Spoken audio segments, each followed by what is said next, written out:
শুভ সকাল বন্ধুরা, কেমন আছো তোমরা সবাই? আশা করছি তোমরা সবাই খুব ভালো আছো আর আমিও খুব ভালো আছি।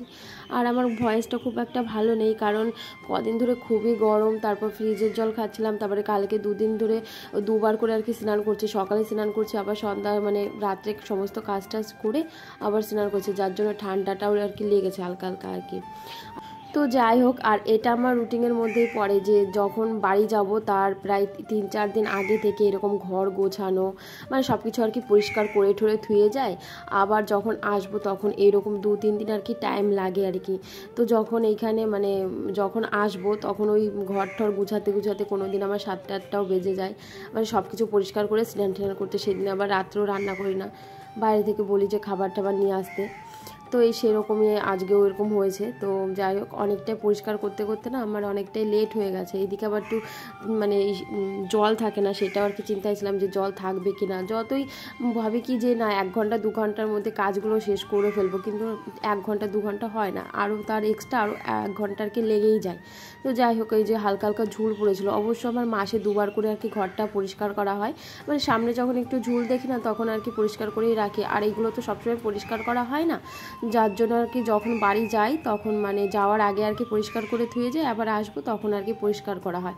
আর ফ্যানটা বেশি একটা চালানো হয় না, যার জন্য খুব একটা নোংরা আর কি পড়েনি, তবু ওই মাঝে মধ্যে চালানো হয়, তো যার জন্য আর কি পরিষ্কার করা। আর হালকা হালকা একটু ঝুল পড়েছিল ঘরে, যার জন্য আর কি পরিষ্কার করলাম।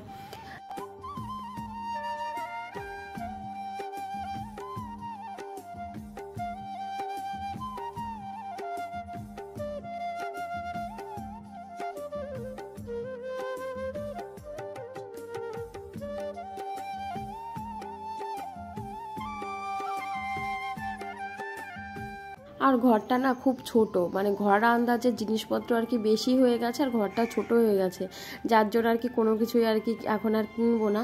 মানে যতদিন না আর কি ঘরটা চেঞ্জ না করবো ততদিন আর কিছু কেনার ইচ্ছা নেই আর কি। তবুও বাইরে রাস্তাঘাটে কিছু বেরোলে না, যখন সংসারে কিছু একটা দেখি না তখন মনে হয় যে না কিনে নিই আর কি।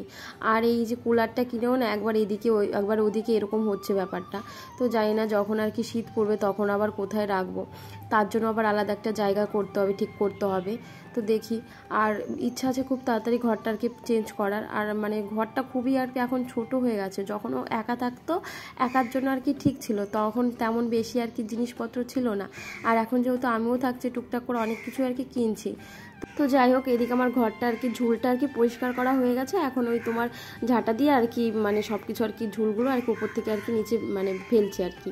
বেশি আর কি ঘরে ঝুল পড়েনি, অল্পই আর কি পড়েছিল, তবু আর কি মনে হয় যে না খুব ঝুল পড়বে। আর এখন বাড়ি যাচ্ছি, বাড়িতে ওই 10 দিন 15 দিন করে নাম করে আর কি যাই, তো গিয়ে দেখি আবার কতদিন থাকতে হবে।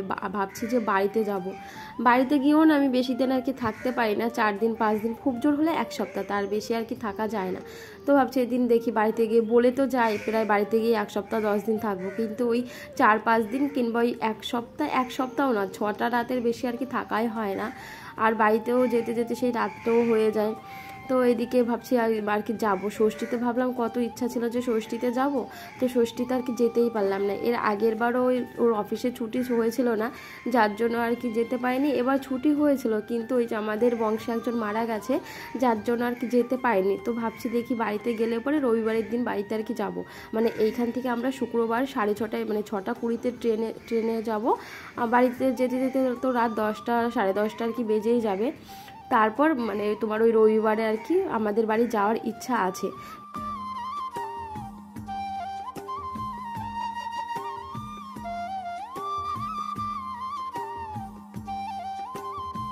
তো দেখো, এদিকে আমার ঘরটা একদম পরিষ্কার হয়ে গেছে, একদম ঘরের কাজটা সব কমপ্লিট। এখন শুধু ওই তোমার জামা কাপড়গুলো ধোবো, থালা বাসনগুলো মাজবো। আর আমি স্নান করার আগেই আর কি থালা বাসনগুলো মেজে নিই। বাড়িতে ওই খাওয়া দাওয়ার পরপরই আর কি থালা বাসনটা মেজে নেওয়া হয়। এখানে না আমি ওই তোমার স্নান করার আগেই আর কি থালা বাসন আর কি মাজি, কারণ থালা বাসনগুলো যখন ধুতে যায় না তখন জল ছিটে এসে জামা ঠামা আর কি ভিজে যায়, তার জন্য আর কি ওই স্নান করার আগেই থালা বাসনগুলো ধুই। আর রাতে যখন খেয়ে থালা বাসন ধুই তখন বেশিরভাগ রাতেই আমি আর কি গাটা আর কি ধুয়ে নিই। নিই, যার জন্য একটা অসুবিধা হয় না। আর এদিকে আমি সমস্ত কাজ টাজগুলো সেরে এদিকে আবার চলে আসলাম বিকালে রান্না করতে।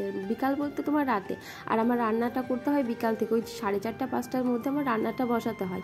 ও এসে যদি দেখে রান্না হয়নি, এসেই না একটু ঝামেলা বলতে কথা বলে যে এখনও রান্না হয়নি, ঘরটা গরম হয়ে যাবে, আমি একটু পরে পড়তে বসবো, এরকম কথা বলে। আর ওর ক্লাস থাকে তোমার 9টা থেকে 11টা পর্যন্ত, যেহেতু অনলাইনে ক্লাসটা হয়। আর এদিকে তোমার করেছিলাম তোমার ভেন্ডি, আলু, পনির, ধনেপাতা, টমেটো এই সমস্ত কিছু দিয়ে একটা ভাজা করেছিলাম রুটি দিয়ে খাওয়ার জন্য। আর আমার এটা ভালো লাগে না, আর আমি আম দিয়ে খেয়েছিলাম, কারণ ঘরে আম ছিল। আর ও একটা জুতো অর্ডার করেছিল, এর আগের ব্লগে তোমাদেরকে বলেছিলাম যে ও একটা জুতো অর্ডার করেছে, সেটা এসছে। তো ও অফিসের সামনে দিয়ে গেছে, তো ওখান থেকে দেখা হয়ে গেছে। তো আমি বললাম যে আমাকে দেখালে না, যার জন্য ও আমাকে দেখাচ্ছিলো। সত্যি কথা বলতে জুতোটা খুবই ভালো ছিল। আর পুজো তো চলেই আসলো, বেশি দিন নেই, আর এখন দিন গুনতে গুনতে পুজোটা চলেই আসবে। আর তার আগে থেকে এরকম টুকটাক কেনাকাটা ও শুরু করে দিয়েছে। এর আগে নিল তোমার প্যান্ট, আজকে নিল জুতো। আমাকেও বলছিল যে দেখো তোমার কিছু পছন্দ হয় কিনা, তাহলে নাও। তো আমি নিইনি, কারণ দেখলাম অনেক দাম ওইখান থেকে, তো সের জন্য আমি নিইনি। ও অবশ্যই দাম দিয়েই বেশিরভাগ জিনিস নেয়। আমি অত দাম দিয়ে না জিনিস নিয়ে পড়তেও কেমন একটু লাগে। তো আর সত্যি কথা, দাম দিয়ে একটু জিনিস কিনলে না জিনিসটা পরেও তুমি খুব মজা পাবে, আর অনেক দিন জিনিসটা যায়। তো দেখি আমিও এখন চেষ্টা করি একটু কেনার দাম দিয়ে, তবুও একটু খারাপ লাগে, এত দাম দিয়ে এত জিনিস কিনবো, এরকম এত টাকা দিয়ে আমার এরকম আরও 2-3টে জামা প্যান্ট হয়ে যেত, এরকম লাগে। তো ও সের জন্য কিছু বলেনি। তো তারপর না আমরা একটু ঘুরতে বেরিয়েছিলাম বাইরে ওর অফিসের সামনে। ও বলছিল যে চলো আমরা আজকে একটু বাইরে থেকে খাবার খেয়ে আসি। মাঝে মধ্যে এরকম বাইরে থেকে খাওয়া হয়, কিন্তু এখন আমাদের নিরামিষ পড়েছে, তো যার জন্য বাইরে বেশি বেরোনোও হয় না আর খাওয়াও হয় না। আর আমরা খেয়েছিলাম তোমার ভেজ মোমো। এই দিন এসেছিলাম, এই দিন তো চিকেন মোমো ছিল, যার জন্য খাওয়া হয়নি। আর এই দিন এসে আবার আজকে ঘুরে যাবো, যার জন্য প্রায় 15-20 মিনিট বসেই ছিলাম। বললো যে চিকেন আছে, ভেজ নেই, যদি বসে থাকতে পারো 15-20 মিনিট যদি বসো তাহলে বানিয়ে দিতে পারি। তো অনেকক্ষণ বসেছিলাম। তারপরে এই যে ভেজ মোমোগুলো, স্যুপটাও খাইনি, যেহেতু চিকেনের স্যুপ ছিল, ভেজের স্যুপটা ছিল না, যার জন্য খাইনি। তারপর আমার না খুব ঝাল লেগেছিলো, যার জন্য একটা লস্যি খেয়ে নিলাম। তারপরে যে ঘরে এসে রুটিটা বানালাম, আমি রুটিটা বানাবো আর ও রুটিটা ভাজবে। আর আমি রুটি বানালে না রুটিটা খুব শক্ত হয়, যার জন্য আমার নাকি ভালো করে তোমার ছ্যাঁকা হয় না, যার জন্য ও বলে যে তোমার বানাতে হবে না, আমি বানাবো। ও অবশ্য আমাদের বেশি 7-8টা রুটি বানাতে হয়, তাই 2-1 দিন থেকেও যায়। ও 3-4টে খায়, আমি ওই 2টো, তার বেশি খাওয়া হয় না। তো এরকম। তো এই যে রুটি বানালা, রুটিগুলো ও বানালে না খুব ভালো নরম হয়, আর আমার রুটিগুলো বানালে না খুব শক্ত থাকে। আর এদিকে ওইটা দিয়ে দিয়েছিলাম। আমার না ভালো লাগে না, ভেন্ডিটা আমার একদমই ভালো লাগে না। আর আজকে প্রথম এইভাবে বানালাম পনির টনির দিয়ে। তো যা সমস্ত দিয়ে ভাজা করলাম, একটা তরকারি অবশ্য হয়ে যেত। আর এদিকে রান্না, তো সকালে কি রান্না করব সেগুলোই গুছিয়ে রাখলাম। তো যাই হোক বন্ধুরা, কে কোথা থেকে আমার ভিডিওটা দেখছো অবশ্যই তোমরা কমেন্ট করে জানিও। আর দেখা হচ্ছে নেক্সট ব্লগে।